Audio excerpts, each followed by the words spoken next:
আসসালামু আলাইকুম। আজ আমরা দেখব কিভাবে আমরা হোম ট্যাবের ভিতরে টুলস এবং কমান্ডগুলো কিভাবে অ্যাপ্লাই বা ব্যবহার করতে পারি।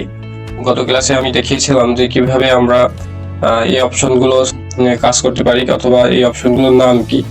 তো রিবনের যত অপশন ছিল সবগুলোই আমি দেখানোর চেষ্টা করেছি, এবং এছাড়াও আজকের কাজ হলো যে হোম ট্যাবের ভিতরে যতগুলো অপশন আছে সেই অপশনগুলো আমরা দেখবো, আজকে অ্যাপ্লাই করে দেখবো। তো প্রথমত আমরা এখানে দুইটি ওয়ার্ড লিখেছি।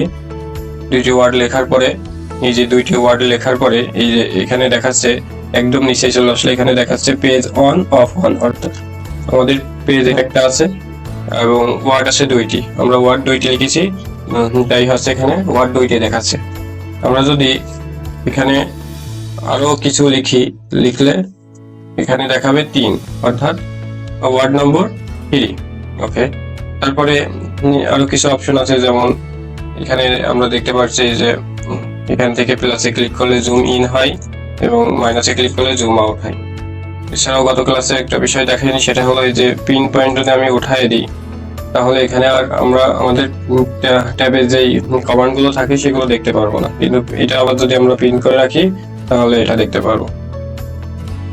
তো প্রথমত আসি, হোম ট্যাবের ভিতরে ক্লিপবোর্ড গ্রুপের আন্ডারে রয়েছে কপি কাট পেস্ট। তো এইগুলো আমরা কিভাবে করতে পারি? কপি কাট পেস্ট। কপি, তো প্রথমত আমরা ওয়ার্ডে যে কাজই করি না কেন আমাদের প্রথমত প্রয়োজন হলো সিলেক্ট করা। তো সিলেক্ট করার কয়েকটি নিয়ম আছে। প্রথমত আপনি মাউস দিয়ে করতে পারেন। মাউসের এই যে কার্সার হচ্ছে আপনি ডান পাশে রেখে অথবা হচ্ছে বাম পাশে রেখে এই যে এইভাবে যদি আপনি মাউসের লেফট বাটন চেপে ধরে টান দেন তাহলে এটা হচ্ছে সিলেক্ট হয়ে যাবে। আবার যদি এই পাশে রাখার পরে আপনি যদি মাউসের লেফট বাটন চেপে ধরে বাম দিকে টান দেন তাহলে এটা সিলেক্ট হয়ে যাবে। আপনি যদি পুরোটা সিলেক্ট করতে চান পুরোটা সিলেক্ট করতে পারবেন। ওকে, তো আরো একটা নিয়ম আছে। নিয়মটা হলো যে আপনি এই যে কার্সরটা ডান দিকে রাখলেন, ডান দিকে রাখার পরে এখন আপনি মাউসটা সিলেক্ট করবেন, এটা কিবোর্ডের মাধ্যমে। তার জন্য আপনার প্রয়োজন কন্ট্রোল শিফট অ্যারো কি, তাহলে এটা সিলেক্ট হয়ে যাবে। আবার এখানে যদি আপনি আবার কন্ট্রোল শিফট চেপে ধরে আরো ক্লিক করেন, এটা এভাবে একটা একটা করে ওয়ার্ড সিলেক্ট হতে থাকবে। এছাড়াও আরো কিছু বিষয় আছে, যেমন আপনি এটা তো লেফট অ্যারো কি চাপলেন, যদি এটা প্রথমত যদি লেফট দিকে রাখার পরে কন্ট্রোল শিফট রাইট অ্যারো কিতে চাপলে এটা বাম থেকে ডান দিকে সিলেক্ট হতে থাকবে। এছাড়াও আরেকটা নিয়ম আছে, নিয়মটা হলো অল সিলেক্ট করা। আপনার পেজে যতগুলো লেখা থাকবে ঠিক ততগুলোই সিলেক্ট হয়ে যাবে। তো তার জন্য আপনার প্রয়োজন হলো কন্ট্রোল এ, অর্থাৎ কন্ট্রোল এ তে সিলেক্ট অল হয়ে যায়।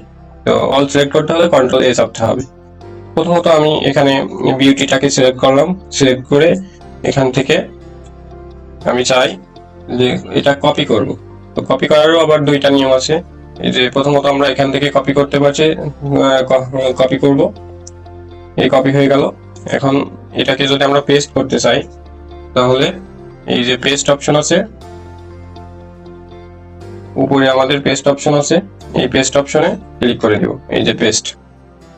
এছাড়াও আমরা অনেকভাবে কপি করতে পারি, সেটা হলো কিবোর্ডে কন্ট্রোল প্লাস সি চাপতে হবে। কিবোর্ডে কন্ট্রোল প্লাস সি চাপলে এটা কপি হয়ে যাবে, এবার এখান থেকে কন্ট্রোল প্লাস ভি দিলে পেস্ট হয়ে যাবে।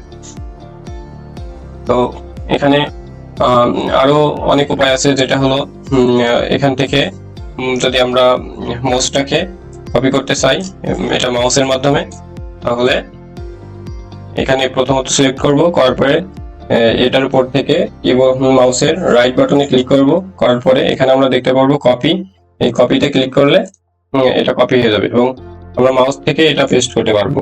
মাউস থেকে আমরা এটা পেস্ট করে দিব, পেস্ট করলে এটা পেস্ট হয়ে যাবে।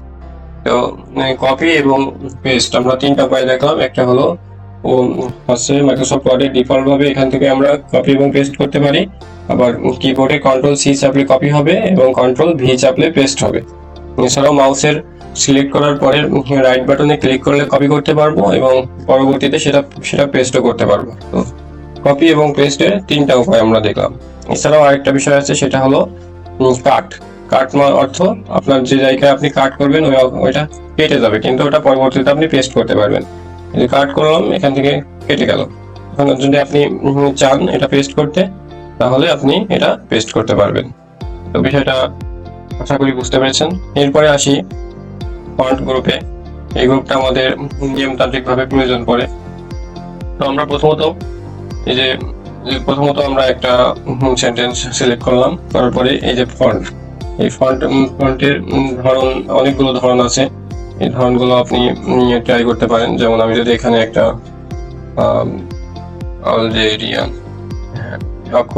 এটা ফন্ট সাইজ লিখি, তাহলে যে আলজেরিয়ান নামে একটা ফন্ট আছে। এইভাবে আপনি আপনার পছন্দ অনুযায়ী যখন যেটা প্রয়োজন সেটা নিতে পারেন। এখানে অনেকগুলো ফন্ট আছে, সেই ফন্টগুলো আপনি বেছে নিতে পারেন। ওকে, তো এরপরে আসি, এই যে এখানে দেখেন বোল্ড আছে, বিতে বোল্ড। তো বিতে বোল্ড চাপলে এটা বোল্ড হয়ে যাবে, মোটা অক্ষর হবে। এই কাজটা আপনি কিবোর্ড থেকেও করতে পারেন। কন্ট্রোল বি চাপলে এটা বোল্ড হয়ে যাবে। এছাড়াও আরো আছে ইটালিক চাপলে এটা হালকা বাঁকিয়ে যাবে, অর্থাৎ এটা আপনি কিবোর্ড থেকেও করতে পারবেন। কন্ট্রোল আই চাপলে এটা ইটালিক হয়ে যাবে। এছাড়াও আছে আন্ডারলাইন ইউতে চাপলে আন্ডারলাইন হবে।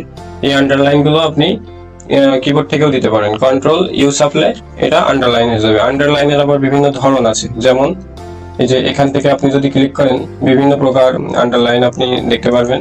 যেটা এছাড়াও আপনি আন্ডারলাইন গুলো কাস্টম ভাবেও করে নিতে পারবেন। যেমন এই যে মোর আন্ডারলাইন থেকে আন্ডারলাইন কালার, তারপরে এখান থেকে আপনি কালারও দিতে পারছেন। আপনার সুবিধা মতো যেটা প্রয়োজন হয় আপনি সেটা নিতে পারেন।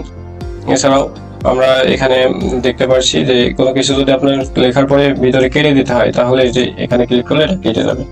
ওকে, তো আমরা সাইজটা একটু বড় করে নিই। কন্ট্রোল এ চাপার পরে যদি আমরা একটু সাইজটা দিকে খেয়াল করি, তাহলে এটা বড় হয়ে যাবে।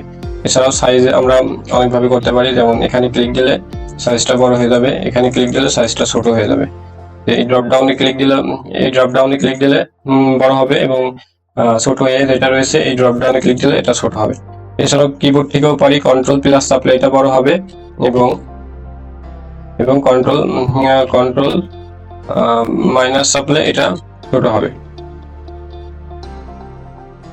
সরি, কন্ট্রোল ব্র্যাকেট চাপলে এটা বড় হবে, এবং কন্ট্রোল হার্ড ব্র্যাকেট স্টার্ট চাপলে এটা ছোট হবে। তো এভাবে আপনি পারেন। তো তারপরে এখান থেকে আছে সাবস্টিটিউশন। তো সাবস্টিটিউশন চাপার জন্য আপনার কাজ হবে,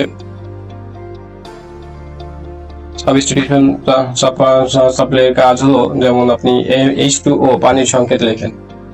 তো H2O পানির সংকেত লিখতে হলে আপনাকে অবশ্যই সাবস্টিটিউশন দিতে হয়। তো সাবস্টিটিউশন দেওয়ার নিয়ম হলো আপনার হচ্ছে এই যে সাবস্টিটিউশন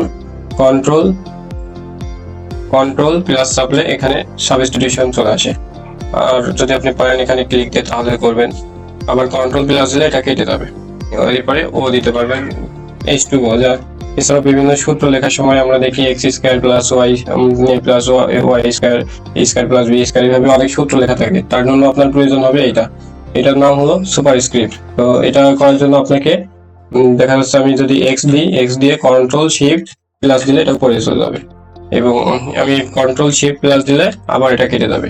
এরপরে প্লাস দিবেন, এরপরে y দিলেন, y দেওয়ার পরে কন্ট্রোল শিফট প্লাস দিয়ে এটা স্কয়ার দিলেন, দেওয়ার পরে কন্ট্রোল শিফট প্লাস দিলে আবার কেটে যাবে। তো এই ছিল ফন্ট গ্রুপ। এছাড়াও এগুলো আপনি এখান থেকে কালার করতে পারবেন। যদি আপনি ফন্ট কালার করতে চান, তাহলে এই যে এই লেখার নিচে কালার রয়েছে, এটাকে বলা হয় ফন্ট কালার। তো এটাকে ফন্ট কালার দিতে পারেন আপনি। আমি ফন্ট কালার দিলাম। এছাড়া যদি আপনি পুরো লাইনটাকে আন্ডারলাইন কালার দিতে চান, তাহলে সেটা দিতে পারেন। এছাড়াও অনেকে ডিজাইন ফন্ট আছে, সেগুলো দিতে পারেন। আর এই টেক্সট ইফেক্ট বলে এগুলোকে। তো টেক্সট ইফেক্ট গুলো দিয়ে দিতে পারেন। এখানে শ্যাডো আছে, শ্যাডো গুলো ব্যবহার করতে পারেন। আপনার সুবিধা মতো এগুলো আপনি ব্যবহার করতে পারবেন। গুলো আছে, যেটা সুবিধা আপনি সেটা ব্যবহার করে দিতে পারেন। এরপরে আছে প্যারাগ্রাফ গ্রুপ।